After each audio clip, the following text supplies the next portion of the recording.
자, 앞에 보세요. 자, 다음 그래피티 지문이죠. 여러분들 그래피티가 뭐 물론 이제 뒤에 그림이 나와 있긴 하지만 평소에 그래피티를 본 적이 있어요, 그 전에. 그러니까 아마 이제 보면은 다 알 텐데. 우리 일반적으로 이제 그래피티라고 하는 건 다야 기억나니? 네? 수업 시간에. 네. 언제 했는데? 저 중학교 때 언제 했는데? 4학년 때 했는 것 같습니다. 그러니까 우리가 일반적으로 얘기하는 이제 그래피티가 이런 거죠, 맞죠? 그래서 이 본문에 보면 막 가시성이 떨어진다, 뭐 한다, 뭐 이렇게 돼 있잖아. 이거 보면서 여러분들 이게 무슨 글자인지 알 수 있어요? 좀 알아보기 어렵죠, 맞죠? 그래서 분명히 뭔 글자를 쓰긴 썼어, 맞죠? 근데 우리가 알아보기 힘들단 말이야. 그래서 본문에서 이런 걸 보고 뭐라고 얘기하는 거야? 가시성이 떨어진다라고 얘기하는 거지. 무슨 글자인지 알아보기가 힘드니까, 맞죠? 그런데 이렇게 글자를 일그러뜨리는 이유가 뭐였어요? 본문 안에서. 이걸 만들어내는 사람이 자신의 개성을 담기 위해서 이런 식으로 이제 표현을 한 거였죠. 자, 그래서 우리가 일반적으로 이제 그래피티라고 하면 이런 종류들을 그래피티라고 한다. 자, 다시 돌아와서요. 본문을 좀 보자면, 자, 그래피티란 공공장소의 낙서처럼 그려진 글자나 그림을 말한대요. 그래피티는 도시에 누가 만들었느냐? 도시 소외계층이 만들었습니다. 건물 벽이나 지하철 등의 장소에 허가받지 않은 채 재빠르게 낙서함으로써 기존 질서에 저항했다고. 자, 그러면 도시 소외계층들이 허가받지 않은 장소에서 재빠르게 낙서해야 됩니다. 그럼 낙서하고 나서 뭐 해야 되는데요? 도망가야 됩니다. 안 그러면 어떻게 돼요? 잡혀가요. 맞죠? 그래서 기존의 이제 그래피티라고 하는 건 이런 식으로 만들어졌던 거야. 근데 얘가 이제 예술로 바뀌면서는 어떻게 되는 거야? 하나의 그냥 이제 예술 작품으로 인정받아서 그냥 아무것도 없는 이제 담벼락 같은 거 이제 제공해주고 거기다가 이제 그림 그리게끔 하는 거지. 그렇죠? 자, 그래서 재빠르게 낙서함으로써 기존 질서에 저항했답니다. 자, 그러면 기본적으로 그래피티는 뭘 가지고 있어? 저항 정신을 가지고 있어. 저항하기 위해서 한 거니까. 누가? 도시 소외계층들이. 먹고 살만한 사람들이 저항할 일은 없잖아. 이유는 없잖아. 그렇죠? 자, 1970년대 유행했던 그래피티는 주로 자신의 이름이나 별명을 적는 태그로 시작했대요. 그래서 여러분들 왜 인스타 때 해시태그라는 말 하잖아. 그렇죠? 이 해시태그라고 할 때 태그가 여기서 나온 말이죠. 자, 그래서 자신의 이름을 남겨놓는 이 태그로부터 시작이 되었는데, 자, 태그를 하는 사람들은 자신의 태그를 돋보이게 하고자 기존에 있던 태그 위에 덧대어서 크게 그리기도 하고, 또는 복잡한 형태와 화려한 색채를 지닌, 아까 봤던 무슨 글자인지 알아보기 힘들 정도로 화려한 색채를 지닌 그림처럼 변형하기도 합니다. 자, 이렇게 변형했다 보니까 어떻게 변형이 되었느냐? 결국은 글자가 읽는 대상에서 뭐로 바뀌었다? 보는 대상으로 바뀌었다고. 여기서 변형이라고 하는 말은 여기 이 의미로 쓰는 거죠. 읽는 대상에서 보는 대상으로 바뀌었다라는 의미로. 그렇죠? 자, 읽는 대상에서 보는 대상으로 전환되었고, 이에 글자가 지니고 있는 조형적 요소가 강조되었다고. 자, 그러면 생각해봐봐. 읽는 거랑 보는 거의 차이를 생각해봐봐.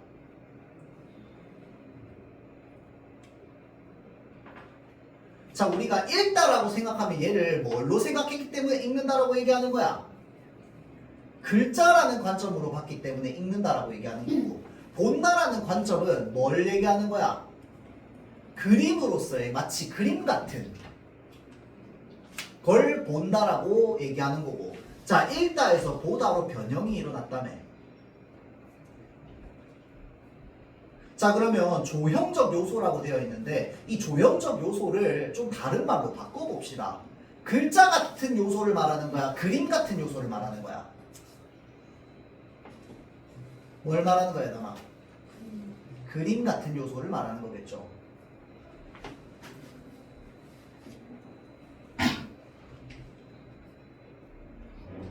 자, 그럼 얘를 또 다른 말로 바꿔볼까? 글자를 읽기 쉽게 바꿨다, 읽기 어렵게 바꿨다. 읽기 어렵게 바꿨다는 뜻인 거야. 조형적 요소가 강조된다는 말은 다른 말로 바꾸자면 이해되죠? 그림 같은 요소가 강화되는 거기 때문에 알겠죠? 자, 조형적 요소가 강조되며 그래피티는 점차 사람들의 주목을 받게 되었답니다. 하지만 태그가 너무 복잡하고 화려하게 그려지다 보니 자, 대중들은 어떤 글자인지 알아보기 힘들어졌다고. 어떻게 화려하게 그려지다 보니까 이게 복잡부터 화려하게 그려지다 보니까 알아보기 어려웠죠. 자, 그래피티를 그리는 행위 자체는 여전히 저항적 성격을 지니고 있었지만 자, 복잡하고 화려해서 알아보기 어려웠는데 알아보기 어려운 글자 역시 뭔 성격을 가지고 있다? 저항적 성격을 가지고 있답니다. 자, 그럼 연결해 볼게요. 조형적 요소가 강조되어서 저항적 성격이 사라졌다. 맞는 말 틀린 말? 맞는 말 틀린 말? 맞는 말 틀린 말. 조형적 요소가 강조되어서 저항적 성격이 사라졌다. 맞는 말 틀린 말? 틀린 말. 왜 틀린 말? 복잡하고 화려하게 그려지는 게 지금 조형적 요소랑 똑같은 말이잖아. 조형적 요소 강조된다는 말이랑 똑같은 말이잖아. 맞죠? 알아보기 어려워졌다고. 알아보기 어려워졌지만 여전히 저항적 성격을 가지고 있다고. 그럼 연결하면 뭐야? 조형적 요소가 강조된 건 저항적 성격을 버린 게 아니라는 뜻입니다. 맞죠? 자, 다음. 자, 예술이 개인의 사유를 구체적으로 담아내야 한다고 생각한 비평가. 자, 잘 보세요. 어떤 비평가들이 있어. 이 비평가들이 가지고 있는 생각 뭐야? 예술이 개인의 사유는 생각이죠, 생각. 개인의 생각을 구체적으로 담아내야 한다 라고 생각했던 게 지금 비평가들의 생각이라고.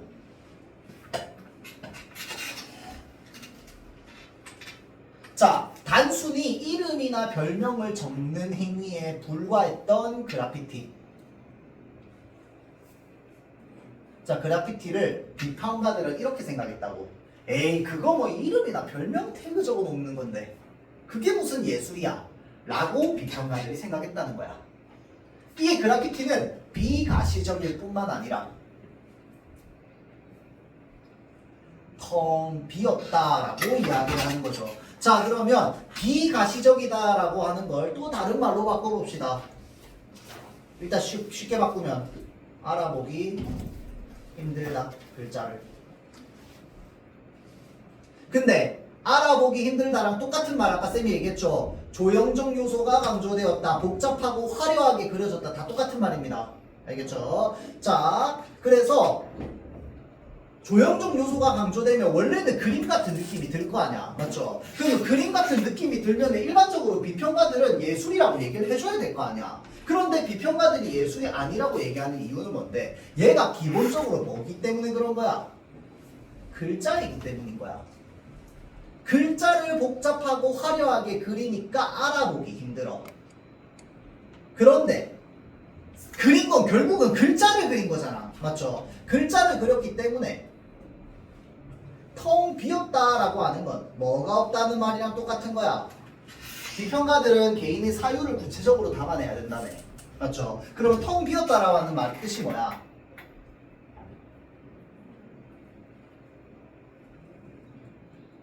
사유가 드러나지 않는다, 사유가 담기지 않았다, 사유가 없다, 이 말입니다. 맞죠?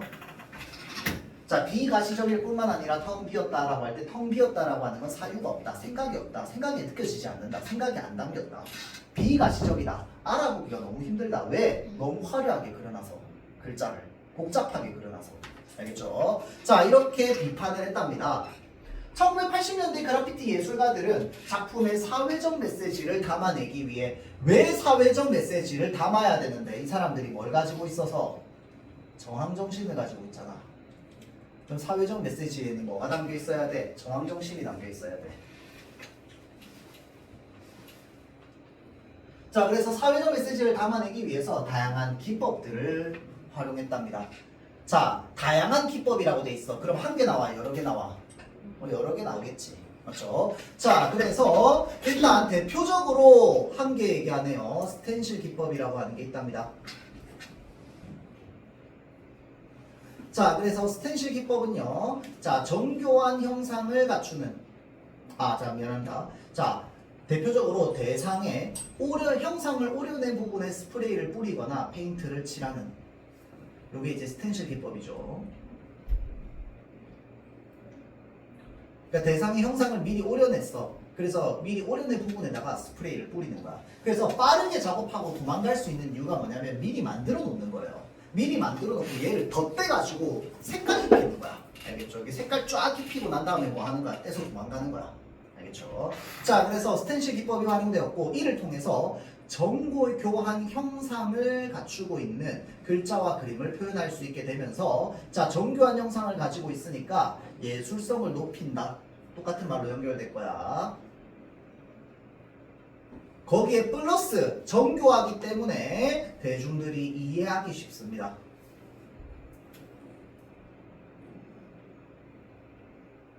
이해하기 쉽게 메시지를 전달할 수 있었답니다. 자, 또한 작업할 장소를 염두에 두고 표현할 글자나 형상을 미리 준비하여 현장에서 또 작업 속도를 높일 수도 있었대요. 자, 미리 준비하는 건 무엇을 위해서도 좋다? 작업 속도를 높이기 위해서도 좋다. 왜냐하면 빠르게 그리는 예술이기 때문에. 자, 일부 그래피티 예술가들은 그래피티가 그려지는 장소 자체의 특성을 활용하여 사회적 목소리를 내기도 했대요. 자, 예를 들어 그들은 분쟁 지역에서 예시다, 그쵸? 분쟁 지역에서 평화의 메시지를. 자, 그 다음 낡은 건물의 벽면에서 열악한 도시 환경에 대한 풍자의 메시지를. 이런 것들이 전부 사회적 메시지죠. 자, 남기기도 했답니다. 이렇게 장소 자체가 작품의 의미를 완성하는데 결정적 요소로 작용하는 것을 장소 특정성이라고 하는데요. 자, 그러면 여기 위에 나와 있던 예시를 바탕으로 장소 특성성을 얘기해 보면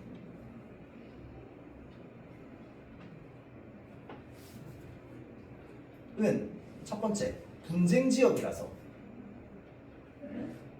분쟁 지역이기 때문에 평화를 원한다라고 하는 메시지를 적어 놓으면은 장소 특정성이 생기는 겁니다. 자, 다음 두 번째는 뭔데? 낡은 건물의 벽면이기 때문에 도시 환경 자체가 이제 장소 특정성을 가지게 되는 거죠. 자, 이러한 그래피티는 그려진 장소에서 떼어내는 순간, 자, 그려진 장소에서 떼어내는 순간 의미가 사라지거나 퇴색되는 경우가 많습니다.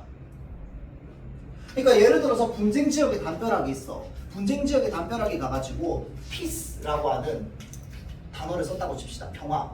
근데 그 담벼락을 뚝 떼와가지고 전시관에 딱 갖다 놨어요. 그럼 의미가 생겨 안 생겨? 안 생겨. 왜? 그거는 분쟁 지역에 있기 때문에 의미가 생기는 거야. 맞죠? 근데 걔를 떼어내는 순간 거기는 더 이상 분쟁 지역이 아니잖아. 맞죠? 그러면 평화라고 하는 글자 자체가 의미를 가지지 못하죠. 맞죠? 그 얘기하는 겁니다.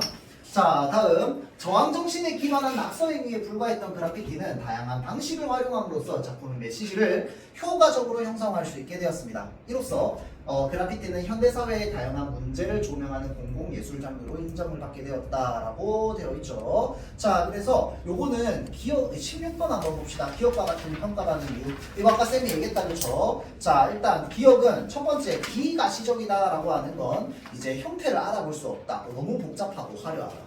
맞죠? 자, 그 다음 두 번째는 텅 비었다. 사유가 없다. 방금 쌤이 얘기했던 건 딱 그대로 어디에 들어가 있어요? 5번에 들어가 있다, 그렇죠? 자, 화려해서 알아보기 어렵다. 비가시적이다. 사유가 구체적으로 안 담겨 있다. 텅 비었다. 로 연결이 돼야 되겠죠. 이유 물어보니까 이유. 자, 그 다음 15번도 봅시다. 15번의 정답은 5번이야. 맞죠?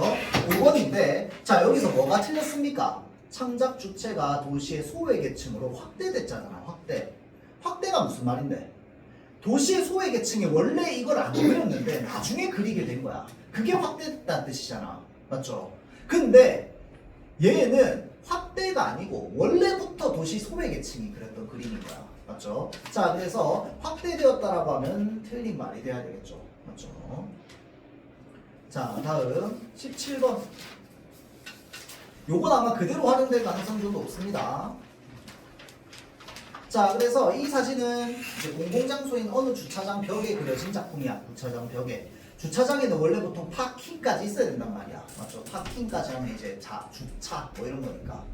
맞죠? 자, 그런데 파킹에서 ing 부분을 빼버렸단 말이야. 그래서 파크로 했더니 어떤 의미가 생겨버리는 거야? 공원이라는 의미가 생겨버리는 거야. 맞죠? 자, 그래서 스텐실 기법을 활용했다라고 되어 있고, 그네 타는 어린 소녀의 모습을 AR에 정교하게 그렸대요. 그러면 그녀 타는 어린 소녀의 모습은 어떻게 써야 돼? 미리 준비했어야 돼. 스텐실 기법이라고 했으니까. 자, 이 작품은 문자와 그림을 사용하여 현대사회의 도시공간에 아이들이 안전하게 뛰어놀 공간이 부족하다는 점. 현대사회의 도시공간에 아이들이 안전하게 뛰어놀 공간이 부족하다는 점을 직관적으로 알 수 있도록 표현했답니다. 자, 그러면 이 주차장 벽이라고 하는 게 뭐가 생겨버려? 장소, 특정성. 이 생깁니다. 그러면 이 주차장 벽이 상징하는 건 뭔데? 현대사회. 현대사회의 도시공간인 거죠.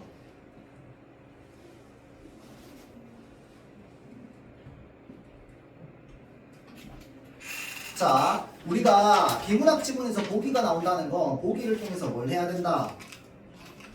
얘가 전달하고자 하는 의미, 의도가 무엇인가를 우리가 생각해야 된다는 거야. 맞죠? 자, 그래서 우리가 의도를 생각할 때 지금 이제 이렇게 우리가 적어볼 수 있겠습니다. 자, 지금 1번 선지에 글자가 지니고 있는 조형적 요소를 강조했다라고 되어 있다. 그쵸?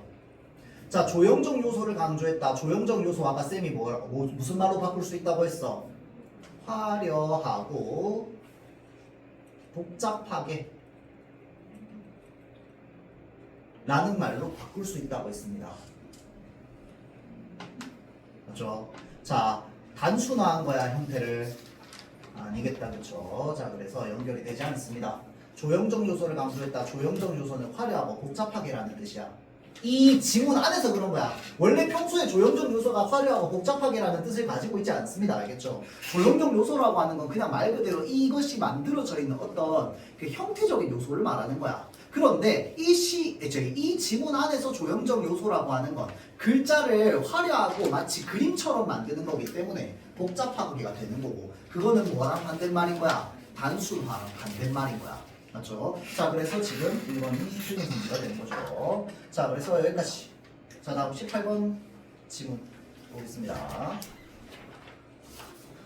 자, 다음 질문 바로 화이트는 문화를 인간이 환경에 적응하기 위해 만들어낸 체계라고 보았답니다. 자, 화이트라는 사람이 있어. 문화에 대해서 얘기했대요. 문화는요, 인간이 환경에 적응하기 위해서 만들어낸 체계라고 봤답니다. 체계. 자, 그 말은 무슨 말이냐면 화이트는 문화를 어떤 체계로 봤다는 거야. 문화를 체계로 봤다고. 즉, 인간은 타고난 신체 능력만으로는 환경의 제약을 극복하기 어렵답니다. 자, 인간은요, 신체만으로 제약을 극복하기 어렵습니다. 환경의 제약을. 그래서 문화라는 수단을 활용했다는 거야. 그러면 문화를 뭐 한 거야? 마치 어떤 용도로 활용하기 위해서 썼다는 거야. 어떤 용도로? 환경을 극복하기 위한 용도로. 그렇게 연결이 되는 거죠. 극복하기 어렵기 때문에 수단으로 썼다며. 그 문화를 통해서 얻고자 하는 게 뭐야? 환경적 제약을 극복하는 거지. 그게 지금 선지에 있었죠. 자, 다음. 그는 문화를 기술적 체계, 사회적 체계, 관념적 체계라고 하는 세 가지 층위로 세분화했답니다. 자, 이거 층위라는 말이 여러분들 비문학 읽다 보면 자주 나오는데, 층위라는 단어가 나오는 순간 뭘 생각해야 될까요?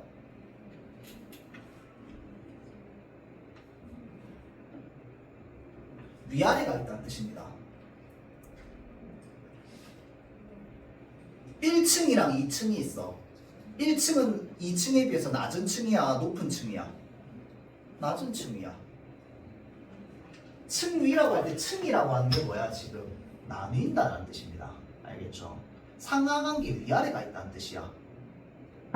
순서가 있다는 뜻이고요. 자, 잘 보세요. 그래서 기술적 체계는요, 인간이 환경에 적응하기 위해서 사용하는 물질적 수단을 의미합니다. 그러면 기술적 체계는 뭐랑 똑같아? 그냥 물질적 수단이야. 환경에 적응하기 위해서는 당연한 말이야. 왜 그런데? 위에서 얘기했잖아. 환경적 제약을 극복하기 위해서 문화를 쓴다면. 맞죠? 자, 그러면 기술적 체계 역시 환경적 제약을 극복하기 위해서 쓸 거고, 제약을 극복했다는 게 환경에 적응했다는 말이랑 일맥상통하죠. 맞죠? 자, 그래서 기술적 체계는 물질적 수단이야. 자, 다음 문화를 결정짓는 핵심 요인이자 기반이 된답니다. 기반이니까 얘가 몇 층이야? 1층이야. 사회적 체계는요, 기술적 체계를 사용하기 위해서 사회를 조직화하는 방식이랍니다. 그러면 사회적 체계는 기술적 체계 없이 가능 불가능? 불가능. 자, 층위라고 했으니까 얘를 층을 나누면 굳이 어떻게 되는 거야? 이렇게 나뉘는 거야. 밑에는 기술적이야. 위에 층이 있어. 그 위에 층이 뭔데? 사회적이야. 자, 그럼 이걸로 봤을 때 결론도 나오겠지. 꼭대기 층이 뭐야? 관념적이겠지.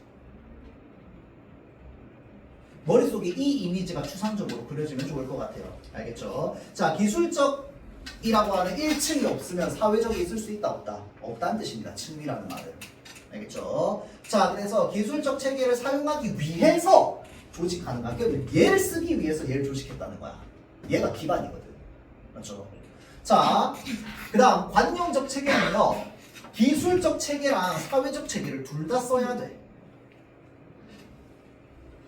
자, 그래서 자, 기술적 체계와 사회적 체계의 영향을 받아서 형성된 사상, 신념, 규범을 우리는 관념적 체계라고 한다. 사회적 체계는 조직화, 기술적 체계는 물질적 수단, 그 다음에 관념적 체계는 사상. 이렇게 우리가 연결할 수 있겠죠. 자, 다음. 화이트는 기술적 체계가 변화함에 따라 사회적 체계와 관념적 체계가 잇따라 변한다고 봤대요. 자, 중요한 단어고. 순서가 어떻게 된다는 거야? 기술이 변해야지 사회가 변해요. 사회가 변해야지 관념이 변해요. 이유는요, 얘네가 층위를 가지고 있다고 했으니까 1층에서 3층으로 바로 갈 수 없어. 1층, 2층, 3층으로 간다는 거야. 변화될 때. 알겠죠? 자, 그래서 잇따라 변한다고 했으니까 얘가 변하고야. 알겠죠? 자, 예를 들어 물을 끌어 쓰는 기술을 활용하여 농사를 짓게 되면서 수확량을 늘리기 위해 역할을 분담하는 사회를 조직하게 되었고, 이에 따라 협력을 공동체의 덕목으로 삼게 되면서 상부상조하는 농경 문화가 정착했답니다. 자, 봅시다. 물을 끌어 쓰는 기술이 바로 뭐가 되는 거야? 기술적 체계야.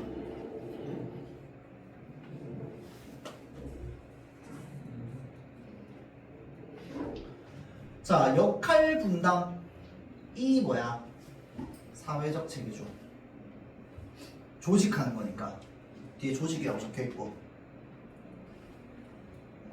자, 협력, 공동체의 덕목, 상부상조. 다 뭐야? 관념적인 거지.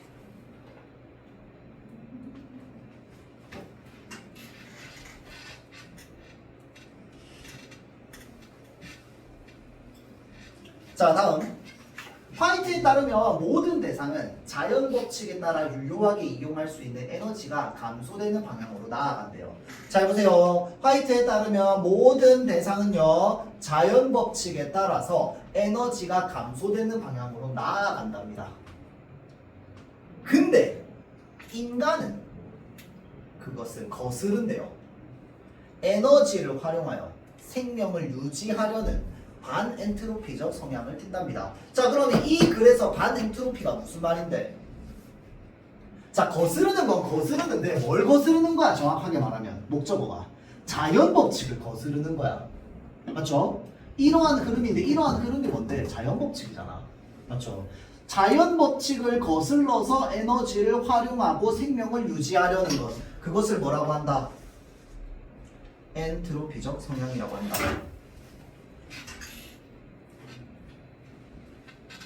자, 그럼 이거는 에너지가 감소되는 방향, 생성되는 방향. 에너지가 감소되는 방향, 생성되는 방향. 이거는 에너지가 생성되는 방향.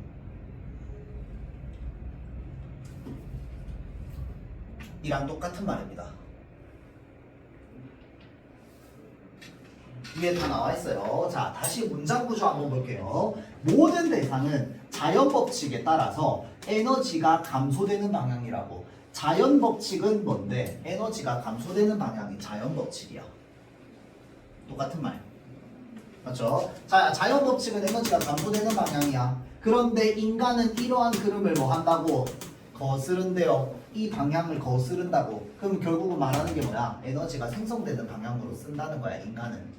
맞죠? 자, 생성되는 방향으로 생명을 유지하려는 반엔트로피적 성향. 자, 결론. 반엔트로피는 에너지를 생성한다, 감소한다? 생성한다. 그러면 반엔트로피 말고 엔트로피는 뜻이 뭐야? 에너지가 감소한다는 뜻인 거야. 이해되죠? 자, 여기에 지금 담겨있는 전제되어 있는 정보입니다. 이렇게 얘기하는 이유는 이제 여기서 기억이라고 적혀 있으니까. 알겠죠? 자, 그에 따라 인간은 에너지를 획득하고 이용하는 수단을 개발하면서 문화를 발전시켜 나간다. 그래서 이렇게 얘기하는 거야. 지금 여기 생성이라고 되어 있는데 획득이나 생성이나 똑같이. 맞죠? 에너지를 획득, 이용, 그리고 그걸 개발해서 문화를 발전시켜 나간다고요. 자, 다음 하이트는 자, 문화 발전의 보편적 원리를 지금 ETX라고 하는 공식으로, ETC네, ETC라고 하는 공식으로 나타냈대요. 자, 이 공식에는 E는 1인당 에너지, T는 기술적 체계의 효율성, 두 개가 곱해져. 그러면 C는 문화 발전의 정도를 나타낸답니다. 자, 그러면 문화 발전은요, 잘 보세요. 기술적 체계를 고도화한다고. 왜 이렇게 얘기할까요? 기술적 체계가 고도화되면 자연스럽게 뭐도 바뀌기 때문에 사회적 체계도 고도화되고 관념적 체계도 고도화될 거라서 가장 기반은 기술이잖아. 맞죠? 그래서 기술적 체계가 고도화되면은 E와 T가 높아진다. 그래서 결국은 뭐가 많아진다? C가 높아진다. C는 문화 발전이죠. 자, 기술이 발전하면 문화가 발전한다.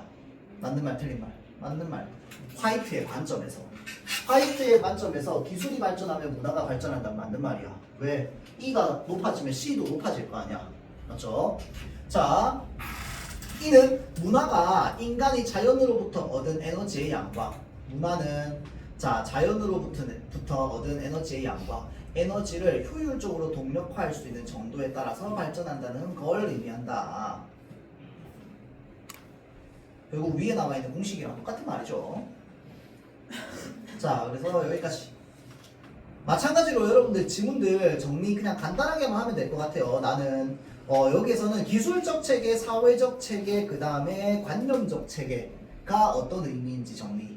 맞죠? 자, 그 다음에 뒤에는 이거. 자, 그래서 우리 인간이 이제 원래 자연의 모든 대상은 에너지가 감소되는 방향으로 나아가는데 인간은 에너지를 획득하고 생성하는 방향으로 나아간다는 거. 그렇죠? 자, 그래서 자연 법칙과 인간의 어떤 그 다른 성질, 그게 지금 반엔트로피적 성향, 엔트로피적 성향이겠지. 그렇죠? 자, 요것들만 좀 정리를 해보면 되지 않을까 싶습니다. 자, 다음 나 지문 볼게요.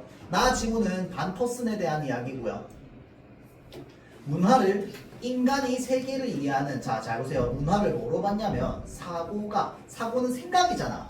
생각이 삶의 방식으로 드러난 것이라고 봤대요. 자, 그러면 반퍼슨에게 있어서 문화는 생각이 드러나는 거야. 생각이 드러나는 거. 맞죠? 자, 그는 문화의 형성을 신화적 사고, 존재론적 사고, 기능적 사고라고 봤대요. 세 개의 생각의 유형으로 봤답니다. 자, 명사가 아닌 동사로서의 문화를 강조했다. 근데 이거 사실 뒤에 의미가 좀 더 자세히 나오긴 하지만 이 정도는 우리 충분히 좀 추론해 볼 수 있잖아. 명사는 멈춰 있는 거야. 동사는 뭔데? 움직이는 거야. 맞죠? 자, 그러니까 결국은 지금 반포스는 문화를 뭘로 생각한다? 움직이는 걸로 생각한다는 거야. 알겠죠? 자, 반포슨에 따르면 신화적 사고란 세계를 인간을 압도하는 거대한 힘으로 여기고 그 힘에 상징적 의미를 부여함으로써 질서와 안정감을 확보하려는 사고방식을 뭐라고 한다? 신화적 사고라고 한대요. 그럼 여기서부터 여기까지가 신화적 사고겠네. 자, 예를 들어라고 해서 뭐가 나와 있어? 기우제 예시 나와 있습니다. 기우제 예시는 어디에다 비는 거야? 초월적 존재에게 비는 거야. 신이나 뭐 이런 존재에게. 맞죠? 자, 그래서 의지에 따라 일어나는 현상이라고 생각하여 자, 초월적 존재에게 비를 내려달라고 기원하는 의뢰이다.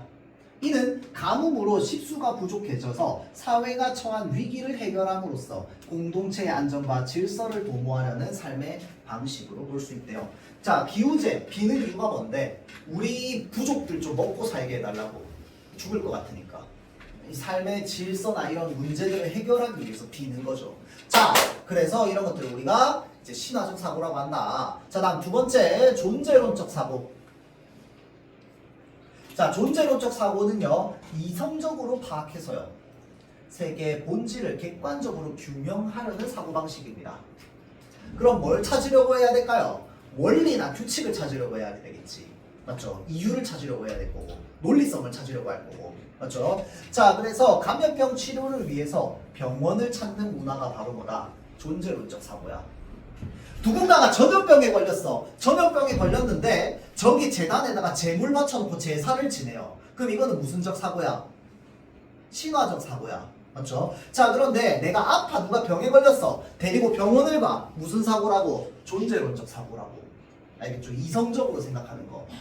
자, 그래서 질병이 초월적 존재에 의해 일어나는 것이 아니라 병원균에 의해 발생한다는 사고가 반영되어 있다고요. 이는 과학적인 원인 규명을 통해서 삶의 문제를 해결하고자 하는 삶의 방식이라고 할 수 있답니다. 자, 다음 기능적 사고는 다양한 관계 속에서 수행되는 기능을 중심으로 세계를 이해하려는 사고방식을 기능적 사고라고 합니다. 예를 들어 관료제 문화는 구성원들의 역할을 중심으로 관계를 위계화했습니다. 관료제 문화가 뭔지 압니까, 여러분들? 몰라? 관료제 문화가 뭔지 안다, 손. 안 몰라요? 관료제 사회라고 하는 말이 있죠. 우리나라 대표적인 관료제 사회가 바로 뭡니까? 공무원이죠, 공무원. 요즘은 사실은 회사에서 대부분 관료제를 안 하려고 합니다. 회사에서. 맞죠? 자, 관료제가 뭐냐면요, 어떤 특정 뭔가가 있어. 기관이 있어. 그러면 기관을 아주 뭐 합니까? 세분화합니다. 어떻게? 여기는 인사과, 여기는 총무과, 여기는 계획과, 여기는 실행과. 뭐 예를 들자면, 그럼 여기서는 뭐만 해? 계획만 세워. 여기서는 뭐만 해? 실행만 해요. 계획을 세워야지 실행하잖아. 근데 계획은 이 사람들이 세우는데 실행은 이 사람들이 한다고. 서로 업무 분담을 엄청 세세하게 나눠 놓는 거야. 그래서 계획 세우잖아? 그럼 실행에 신경 써? 안 써? 안 써. 나가 뒤지든 말든 신경 안 쓴다고. 왜? 같은 부서가 아니잖아. 이게 공무원 사회잖아요. 그래서 맨날 여러분들 혹시 민원 전화 같은 거나 아니면 뭐 이렇게 뭐 물어보려고 전화 걸어본 적 있어요? 전화 걸면은 실제로 상담원이랑 얘기하는 시간보다 뭐가 더 오래 걸려요? 이 부서에서 저 부서로 전화 넘겨드릴게요 라고 하는 시간이 더 오래 걸립니다. 나 분명히 여기라고 생각해서 전화했는데 얘기 해결 안 해줘요. 왜 안 해주는데? 아, 그거 저희 부서 소관이 아니라서요. 다른 부서로 연결해 드릴게요. 띡띡띡띡 하면 띠리리리리 노래만 나오고 하루 종일. 지금은 상담원이 또 다 통화 중이어가지고 통화하는데 시간이 좀 걸립니다. 근데 통화 연결됐어요. 연결돼가지고 아, 제가 이런 문제가 있어가지고 이거 좀 해결하려고 하는데요 라고 했더니 죄송한데 그거 저희 부서가 아니라서요. 다른 데로 전화 넘겨드릴게요. 하루 종일 전화만 넘겨줘요. 자기들이 해결 안 해주고. 왜 그런데? 자기 책임이 아니라고 생각해서 그런 거야. 이런 사회를 우리는 뭐라고 하는데 관료제 사회라고 합니다. 그러면 쌤이 방금 말했던 게 바로 뭐야? 관료제 사회의 단점이거든. 장점 뭘까요? 효율은 극상입니다. 사람들 등에 빨대 꽂아놓고 쪽쪽 빨아먹는 건 최고라고 이게. 하나만 하게 만들잖아. 사람을 마치 뭐처럼 써요? 기계 부품처럼 쓰는 거야. 효율은 최고입니다. 관료제 사회가. 장점 단점이 뚜렷하죠. 자, 그래서 이런 것들을 우리가 관료제 사회라고 합니다. 자, 봐보세요. 기능을 중심으로 해요. 계획하는 놈은 계획만 시켜. 실행하는 놈은 실행만 시켜. 전화 받는 놈은 전화 받는 것만 시켜. 왜 그런데? 그거에 특화되게끔 하는 거야. 알겠죠? 자, 그래서 구성원들의 역할을 중심으로 관계를 나누는 거야. 팀장님, 과장님, 원장님 해가지고 막 직책도 엄청 많아요. 맞죠? 왜? 위계화 해가지고 각각의 책임들을 나누는 거거든. 무엇에 따라서? 역할과 관계에 따라서. 이런 것들을 관료제 문화라고 합니다. 알겠죠? 자, 대신에 업무 처리에 뭐가 높아진다? 효율성은 최고야. 그런 사고가 반영되어 있다고. 그게 뭐야? 기능적 사고야. 알겠죠? 이는 각 구성원이 수행하는 역할을 체계화해서 체계를 나누어서 원활한 행정 업무를 수행하려는 삶의 방식이라고 볼 수 있답니다. 효율성을 높이는 거죠. 자, 반퍼슨에 따르면 이러한 세 가지 사고 유형은 인간의 의식 속에서 중첩되어 상호작용을 하고 있답니다. 하나만 일어난대요. 아닙니다. 상호작용이잖아. 그게 무슨 말이야? 여러 가지가 동시에 왔다 갔다 하면서 동시에 일어나고 있다고. 사고니까. 그리고 세 가지 사고 유형이 서로 영향을 주고받는 상호작용이니까 영향을 주고받는 거 아니야. 맞죠? 과정에서 삶의 방식이 형성되고요. 변화한대요. 자, 변화한다는 건 그대로 멈춰있어, 바뀌어. 뭐랑 똑같아? 앞에 나왔던 명사가 아니라 동사랑 똑같은 말이야. 즉, 문화는 완결된 체계가 아니라 인간이 세계를 이해하는 관점에 따라서 끊임없이 수정되고 재구성되는 역동적 과정이다. 무슨 문장? 명사가 아니라 동사다. 라는 말이랑 똑같은 말. 멈춰있지 않다는 거야. 알겠죠? 자, 다음 뒤로 넘어가 봅시다. 네가 저기 뭐냐, 다야, 네가 물어본 문제가 몇 번이었어 그때? 20번 문제였어? 오케이. 자, 일단은 봐봐. 19번 문제 보세요. 층위. 아까 1층에서 2층, 2층에서 3층으로 가야 된다고 돼 있어. 맞죠? 자, 잘 보세요. 3번에 관념적 체계는 사회적 체계를 수립하기 위한 조건으로 작용된다라고 되어 있습니다. 조건을 살짝 말 하나만 추가해 볼까? 여러분들 전제 조건이라는 말이 뭔지 알죠? 조건이라고 하는 건 나중에 나오는 거야. 먼저 있어야 되는 거야. 먼저 있어야지. 네가 나한테 초콜릿 주면 내가 너한테 사탕을 줄게. 조건문이 뭐야? 초콜릿 주면이 조건문이잖아. 맞죠? 자, 전제 먼저 나와 있어야 된다고. 자, 그런데 아까 세 가지 층이 1층, 2층, 3층이었잖아. 1층이 먼저 있어야 2층이 있죠. 2층이 먼저 있어야 3층이 있고. 그게 층이라는 뜻입니다. 알겠죠? 얘 몇 층이었어? 3층이었어. 얘 몇 층이야? 저기 뭐냐? 사회적 체계 몇 층이야? 2층이야. 3층이 2층의 조건이 될 수 없어요. 알겠죠? 나머지는 다 맞는 말이죠. 여러분들 여기 있는 맞는 선지들도 다 좀 수집하세요. 여기 있는 문장들. 알겠죠? 맞는 선지는 그대로 맞는 선지로 활용될 가능성 좀 높습니다. 알겠죠? 아니면 맞는 선지를 바꾼다면 어떻게 바꾸기가 딱 좋아? 단어 하나만 반대말로 딱 바꾸면 딱 좋습니다. 알겠죠? 자, 그러면 틀린 선지 만들 수 있잖아. 알겠죠?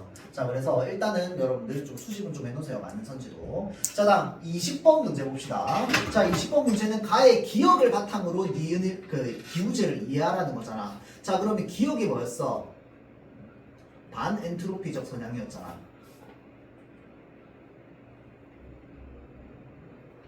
자, 그러면 반엔트로피적 성향이라고 하는 건 무슨 말이냐면 아까 다른 말로 내가 뭐라고 했어? 에너지를 생성 또는 획득이라고 합시다. 뭐 지문에 획득이라고 돼 있으니까. 자, 에너지를 획득하는 거죠. 또는 생성. 에너지를 얻거나 만들어내는 거. 자, 그러면 기우제를 생각해 봅시다. 자, 기우제라고 하는 건 B를 내리게 해달라고 비는 거야. 왜 내리게 해달라고 비는데? 우리 부족 살게 좀 해달라고. 맞죠? 또는 물을 이용해야 되니까. 맞죠? 자, 기우제로 인해서 B가 내렸어. 예를 들어서. 그러면 뭐가 생길까요? 물이 생기겠지. 물을 뭘로 쓸까요? 에너지로 쓸 거야. 누가 꾸덕거려요 지금.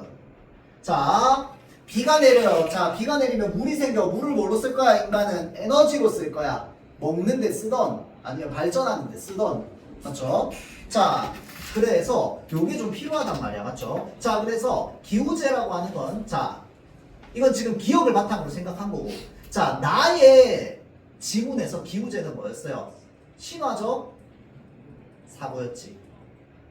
신화적 사고의 의미가 뭐였어? 초월적 존재에게 기대어서 뭘 하려고 하는 거야? 사회 질서를 유지하기 위함이었죠.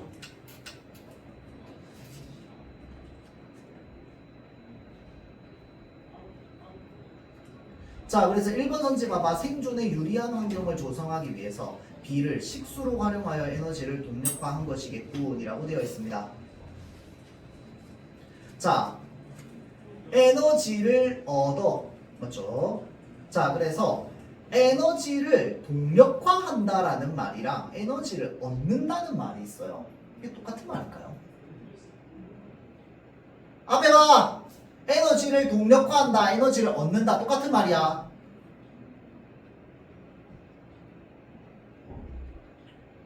자, 동력화는요, 동력화 뭐야? 움직이는 힘으로 만든다 이 말이잖아. 화는 만든다는 뜻이고 되다라는 뜻이잖아. 동력이 뭔데? 움직이는 힘이잖아. 움직이는 힘이 된다는 거야. 에너지를 움직이는 힘이 되게끔 하려면 일단 기본적으로 에너지가 어떻게 돼 있어야 돼? 이미 있어야 돼. 얻은 에너지가 있어야지 동력화가 될 거 아니야. 근데 기우제를 지내는데 이미 얻은 에너지가 있어 없어? 없어요. 그렇죠? 에너지를 동력화하는 게 아니고 뭐가 돼야 돼? 지금 얻으려고 해야 돼요. 알겠죠? 획득 또는 생성해야 된단 말이야.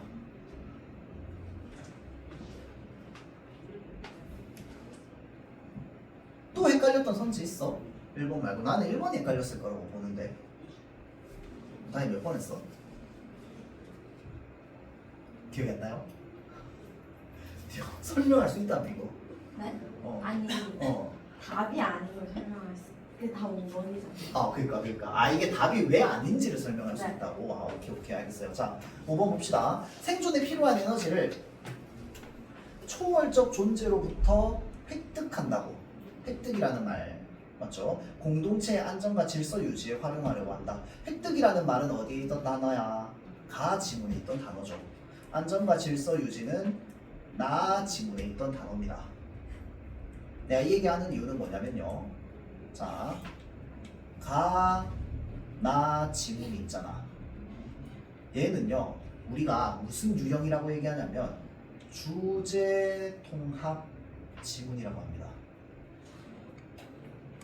반드시 둘 사이에 뭐가 있다? 연관성이 있습니다.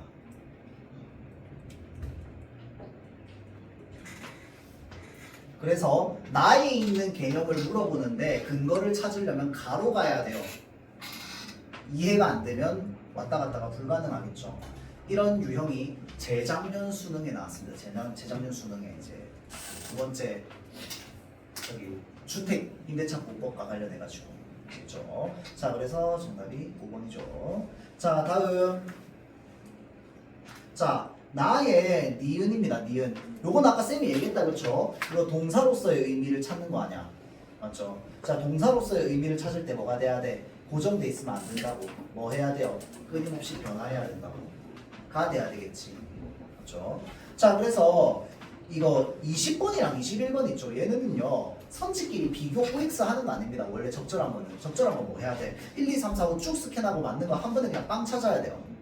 어떻게 찾아야 되는데? 의도 보고 의도. 물어보는 의도가 뭔지. 적절하지 않은 건요, 선지 안에서 비교가 가능해요. 왜 그런데? 하나만 틀린 말이고 나머지 4개는 다 맞는 말이잖아.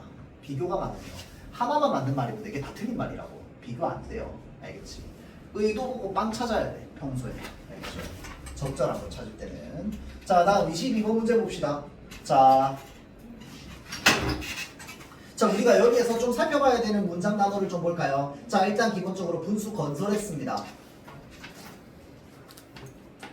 자, 분수 건설한 이유는 고저차를 측정했더니 일정한 수압을 얻을 수 있을 것 같다고. 일정한 수압이니까 일정한 에너지를 얻을 수 있다 정도로도 볼 수 있겠네. 그렇죠? 자, 그래서 얘는 에너지라고 본다면 에너지 획득을 위해서 분수를 건설했다. 아, 에너지를 확보할 수 있다. 에너지를 획득할 수 있다고 생각하고 분수를 건설했다. 획득할 수 있다고. 자, 그런데 대규모 도시 개발로 시민들이 이용하는 물이 부족해졌단 말이야.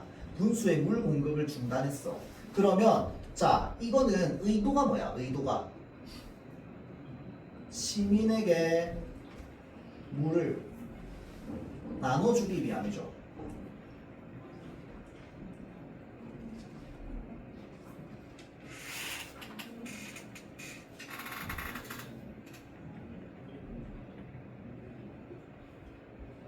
자, 그래서 1번 선지 어떻게 됩니까?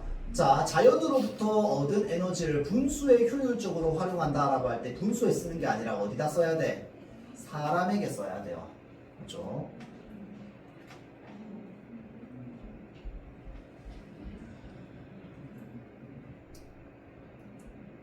자, 다음 밑에 볼게요.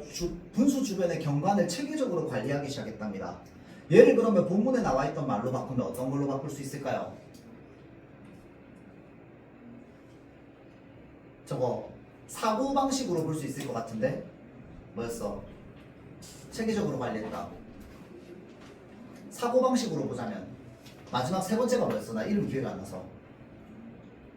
기능적이었나? 기능적 사고방식? 기능적 사고방식.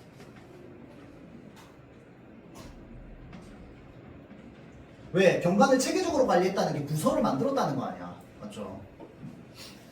자, 다음 분수에 조각된 신에게 빌며 소원을 빌며 동전을 던지면 신이 소원을 들어준다는 이야기. 초월적 존재네.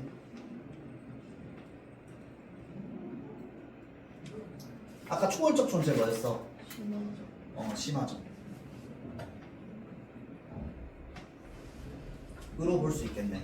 맞죠?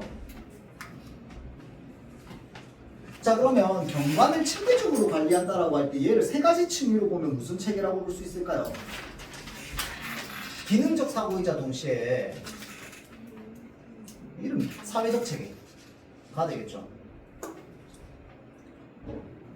왜? 체계적으로 만들었다는 게 조직화했다는 거잖아. 맞죠?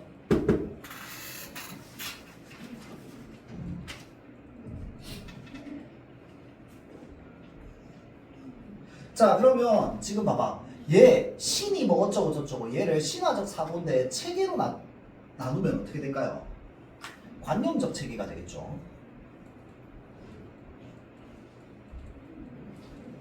적으세요. 그리고 필기하고 나서 아 하지 말고 왜인지 생각해. 의문이 생기면 질문. 자, 본문을 보면서 내가 지금 몇 개만 나눠줬지만 여기에 나와 있는 단어들 전부 어떻게 해야 돼? 세 가지 층위 중에서 어디에 해당하는지 찾아야 되고요. 그 다음에 세 가지 사고방식 중에서 사고 어디에 해당하는지를 찾아야 돼. 알겠죠? 지금 보기의 의도는 그거야. 학교 선생님이 만약에 이걸 활용한다면 어떤 식으로 이거를 바꿔가지고 아마 물어볼 거야. A, B 바꿔가지고. 이해돼요?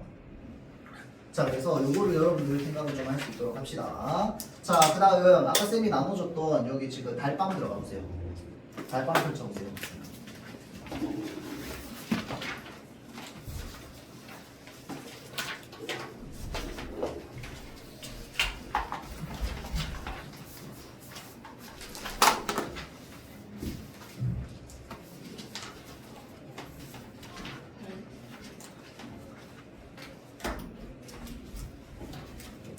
아, 안 나눠줬구나. 아, 어쩔 수 없다. 이거 여러분들 내가 보는 방법만 얘기해 줄게요. 나눠줘야 되고.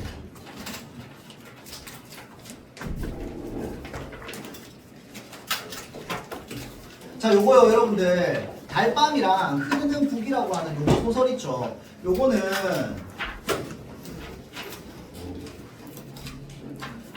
뒤에 보면 줄거리가 다 나와 있어요. 이거 그 중학생들 쓰는 교재거든요. 자, 그래서 너 이거 본 적 있지? 너 이건 했어, 문제 풀어봤죠? 네. 그 멍청한 사람 나오는 거. 네. 아. 뒤에 줄거리 다 나와 있어요. 물론 빈칸으로 나와 있긴 한데 모르겠으면 뒤에 답지도 달려 있으니까 답지 보면서 해도 돼. 알겠죠? 자, 그래서 줄거리만 알아보면 될 거야. 소설의 의미까지 뒤에 다 적혀 있어요. 알겠죠? 황수건이라는 사람이 나오고 이 사람이 되게 멍청하거든요.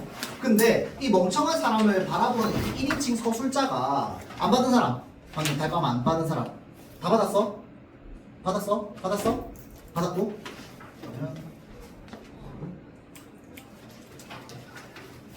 하여튼 뭐 그런 내용이 나오는 소설이고요. 그 다음에 흐르는 부분요. 아까 쌤이 얘기했듯이 3대가 나와요. 할아버지 나오고 아빠 나오고 그 다음에 할아버지 저기 손자 나오거든요. 근데 아빠랑 할아버지랑 싸워요.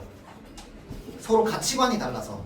그런데 손자는 할아버지를 이해해. 그래서 한 대를 걸쳐가지고 그 다음 대에서는 이제 위의 세대를 이해함으로써 이 세대 간의 갈등이 이제 화해가 될 가능성이 있다라고 하는 걸 제시해주는 소설이라고 생각하면 됩니다. 그렇죠? 지금 몇 분이야? 뭐라고요? 1시 2분.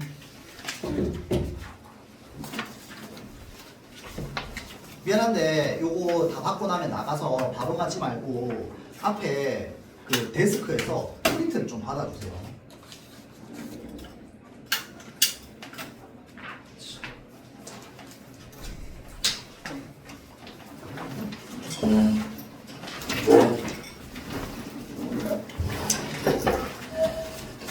이거 흐르는 목 안 받은 사람 손 몇 개 필요해? 2개만 있으면 돼.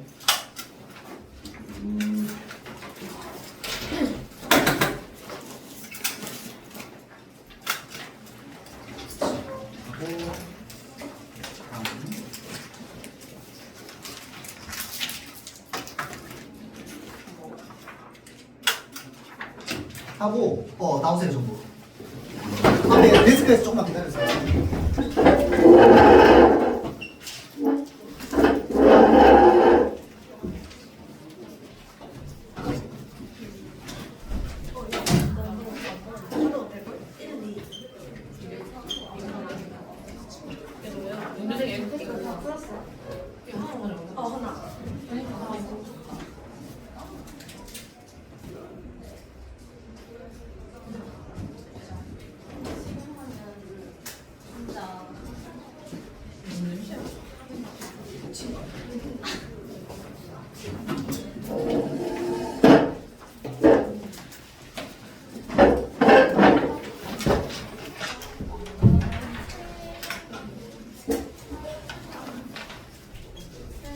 잠깐만 뒤에.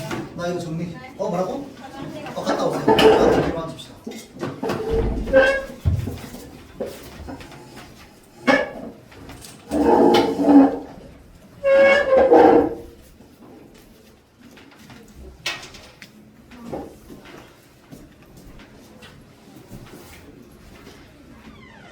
다시 한번 생일 늦었지만 축하드려요. 고마워요.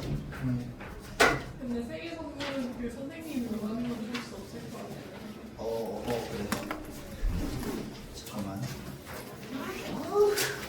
누가 이렇게 있는 거야? 진짜 씨.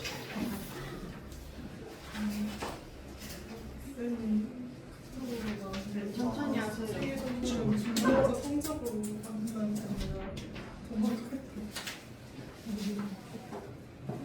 진짜 어제 너무 불렸어. 어제 진짜 아파가는데 한숨이 못 맞추고 지각했단 말이어서 근데 윤슬, 너 쌤 영상 보내준 거 봤어? 네. 진짜 손님 공부했어? 네. 이거 문제 풀 건데. 좀 불이 있어. 배 아파서 진짜 나도 아프셨어? 뭐라고?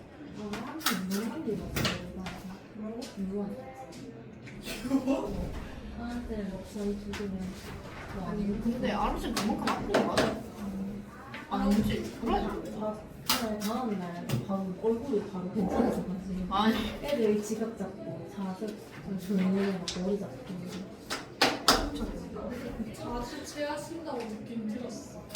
최소 자주 많이 체하신다는 소리 느낌 들어가지고. 아니 막 대학 병원 가야 된다고. 들어봤어요. 그건 아닌가. 어,